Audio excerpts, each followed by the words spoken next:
The number of unemployed people in the first month of the year surpassed the 1 million mark for the first time in slightly more than half a year, while the manufacturing sector continues to struggle here in Korea. Shin Se-min breaks down the digits for us. The number of people in the workforce last month came in at slightly under 25.7 million. That's up 243,000 from the same period a year ago, but the slowest gain in 11 months.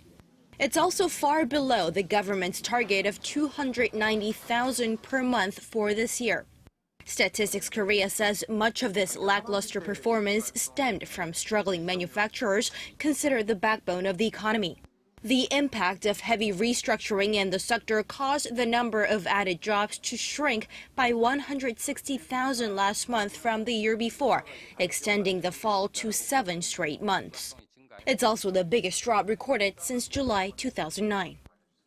It's highly likely that employment in manufacturing will stay in negative territory for the time being, since it'd be hard to make a turnaround, especially at a time when domestic demand and the job market are on a downward trend.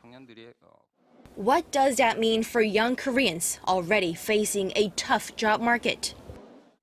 It'll freeze up the job market for young Koreans even more. Jobs in the manufacturing sector are considered a long-term career, but given the current circumstances like the slower pace of global economic growth, these businesses will likely not be ramping up their workforce, at least for now.